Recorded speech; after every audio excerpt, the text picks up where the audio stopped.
जय श्री राम, जय श्री राम। हमारे भारत में आदि काल से ही विद्वान, आचार्य, ऋषि, महर्षि,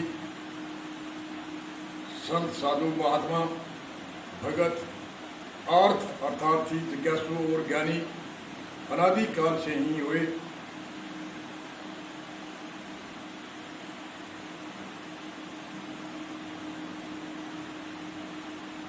हमारे भारत में इतने विद्वान हुए जिसकी कोई गिनती नहीं। आदिकाल से लेकर के आज जो आंकड़ा की गिनती करने चाहे तो साधु, संत, महात्मा, ऋषि, मुनि, विद्वान, आचार्य, आस्थावान, जिज्ञासु, अर्थ अर्थार्थी, जिज्ञासु, ज्ञानी आदि की कोई संख्या का आंकड़ा नहीं। इतने विद्वान हुए, इतने ऋषि मुनि हुए। आस्तिक और नास्तिक आदि काल से ही है। नास्तिक को हमारे भारत के अंदर पुरानी पूर्व ऋषि मुनियों ने कोई पनपने नहीं दिया। पूर्व काल में, पहले पुराने समय में सुनने में आता है कुंभ का मेला आदि में 88,000 ऋषि जो हर जन मानव के हित के लिए, इस लोक के लिए, परलोक के लिए अनेक तरह से 14 विद्या का सभी का उपदेश देते थे। सभी 14 विद्या आचार्य विद्वानों के माध्यम से मिलती थी और नास्तिकता, उग्रवाद आदि को परमने नहीं देते थे। ऋषियों का सम्मेलन, सप्तऋषि, 9 ऋषि, अनेक तरह से ऋषि मुनि हुए। और भारत में जैसे महान पुरुष मर्यादा पुरुषोत्तम रामचंद्र जी महाराज का अवतरण भारत में ही हुआ। योगेश्वर श्री कृष्ण भगवान जो भारत के अंदर ही अवतरण हुई और योगेश्वर की गीता आज देश विदेश में, भारत में ऐसी गीता का उपदेश, गीता के जैसा ज्ञान नहीं। इसलिए ज्ञान नहीं, गीता किसी एक जन मानव के लिए नहीं है, एक पुरुष के लिए नहीं है, हर जन मानव के लिए है।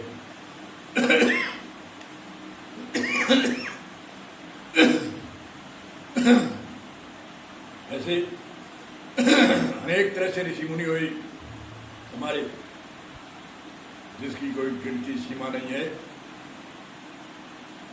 हमारे भारत के अंदर ऋषि मुनियों ने अनेक तरह से ज्ञान चेतना यात्रा भी निकाली, जो समय समय पर ज्ञान चेतना यात्रा निकालते रहे। वेदव्यासी, पारसी सर जैसे ऋषि मुनि, वशिष्ठ जी जैसे, भृगु ऋषि, अत्रि ऋषि आदि आदि ऋषि, अनेक ऋषि मुनि हुए। शंकराचार्य ने नास्तिकता का खंडन करके वेदों का वैदिक प्रचार करके पूरे भारत में और देश विदेश में भी वैदिक प्रचार किया। विवेकानंद आदि अनेक तरह के विद्वान हुए। रामानंद, वल्लभाचार्य आदि। और रामानंद जी तो सुनने में आता है कि 52 बढ़िया भारत के पूरे में ज्ञान चेतना यात्रा निकाली थी।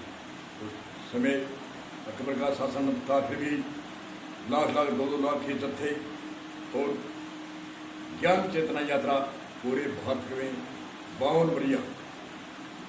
शंकराचार्य जी ने बहुत नास्तिकता का खंडन किया, वेदों का प्रचार किया। विवेकानंद ने किया, दयानंद ने ग्रह किया, आदि आदि अनेक ऋषि मुनियों ने नास्तिकता का खंडन किया।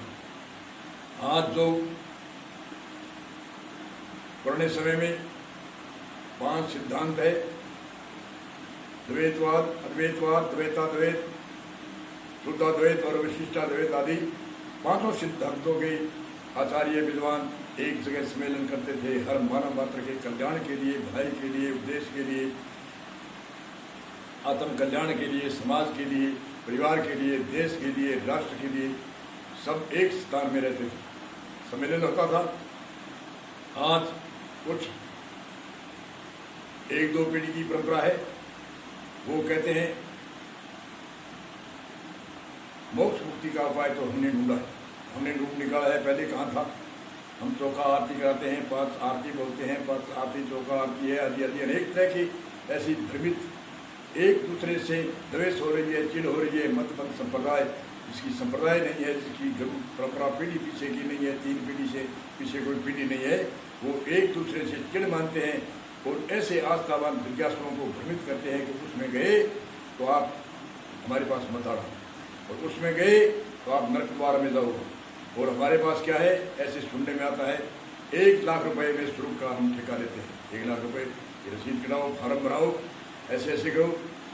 और 5 चौका आरती बोलते हैं, बंदिश हो, ऐसे ऐसे कई अनेक तरह के पंथ ऐसे हो गए जो मंत्र से, अरे मोबाइल के फ़ोन से कहते हैं, अरे मोबाइल का फ़ोन हमारा है, ये फ़ोन से कान में लगाओ और उसका बेड़ा पार, उसकी बीमारी खत्म। ऐसे ऐसे की भ्रमित है। और दूसरी के आजकल के परमात्मा के जो परमात्मा अनामी भी है और भूनामी है, जिसके परमात्मा के भूनामी के जो भी शब्द है ऋषि मुनियों ने परमात्मा की गुण विशेषण के हिसाब से जिन शब्दों को अपनाया है, उन शब्दों पर चिढ़ हो रही है। कोई ओम नाम से चिढ़ता है, कोई सोहम शब्द से चिढ़ता है, कोई राम नाम से चिढ़ता है, कोई ड्रिम से चिढ़ता है, कोई जीव का महत्व देता है, कोई जीव से चिढ़ता है। अनेक तरह की आपस में द्वेष सहज की है ही, परंतु परमात्मा के नामों में भी चिढ़ है, द्वेष है। ऐसी आज नास्तिकता हमारे भारत के अंदर तो इतने विद्वान हुए, ऋषि मुनि ने इतिहास लिखे, जिन्होंने ऐसे ऐसे इतिहास लिखे जिनसे ब्रह्म गीता जैसा ग्रंथ है विदेशों में चलता है, विदेशों ने शोध करी है, अंग्रेजी में अनुवाद करके पढ़ते हैं, रामायण पढ़ते हैं, वेद पढ़ते हैं, शास्त्र पढ़ते हैं, उपनिषद पढ़ते हैं।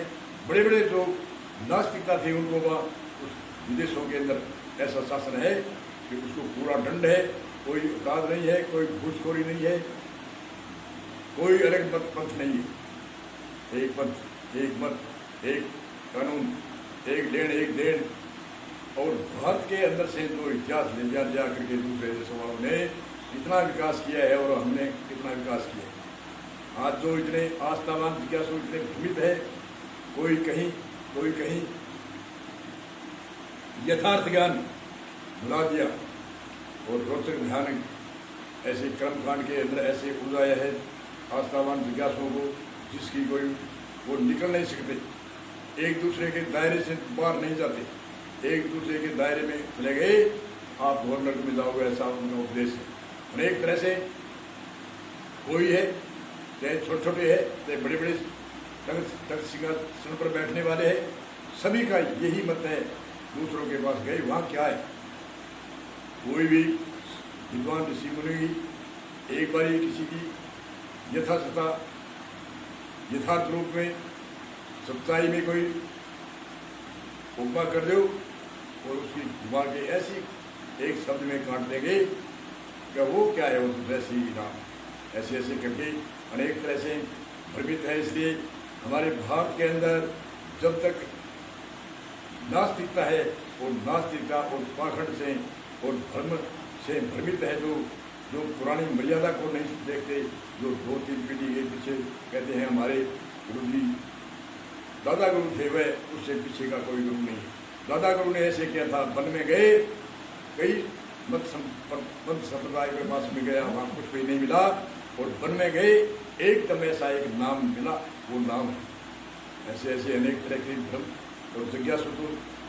क्या है, जिसने वेद ही नहीं अध्ययन किया, शास्त्र अध्ययन नहीं किया, संतान का समागम नहीं किया, इसलिए ही तो रामायण में पहला शुरुआत में कहते हैं बिन सत संग विवेक न होई, राम कृपा बिन सुलभ न सोई। बिना संतों के कोई सत्संग, कोई गाना बजाना, ढोलक तबला आदि को नहीं कहते। सत्य का संग संतों का समागम और सत्य असत्य का निर्णय, यथार्थ ज्ञान, यथार्थ संतों का संग, बिन सत्संग विवेक ने हुई। बिना सत्संग के विवेक नहीं होता, विवेक के बिना धर्म नहीं मिलता। इसलिए हमारे भारत के अंदर विवेक की कमी से विवेक मिलता है संतों के, विद्वानों के, महापुरुषों के समागम से। और उन महापुरुषों का संग छोड़ दिया और पाखंडधारियों का संग ले लिया, जिसकी कोई दो पीढ़ी, किसी एक पीढ़ी, किसी की कैसी है, नहीं ऐसी है, हम वो क्या करते हैं वो तो जानते नहीं, हमने चलाया ये तो हमारे गुरु जी ने, हमारे दादा गुरु ने ये अलग अनोखा ज्ञान लिया। अरे कहाँ से ले? सनातन का अर्थ होता है पुरातन, हमेशा। कृष्ण जी कहते हैं, हे अर्जुन, ये ज्ञान मैंने आदि सृष्टि में सूर्य को हर्ष रूप में दिया था, मनु महाराज को दिया था, मनु महाराज के पुत्र अक्षाऊ को दिया था, राज ऋषियों को सनातन ज्ञान, आत्म ज्ञान वो दिया था। और चलते चलते राज ऋषियों में वो ज्ञान लुप्त हो गया, वही ज्ञान आपको देता हूँ। तो कहाँ आजकाल का कहाँ हुआ ज्ञान? ज्ञान तो पुरातन है, सनातन है, आदिकाल से ही है। तो इसलिए सावधान होगे, भ्रम से दूर जब तक हम नहीं होंगे। भ्रम क्या है?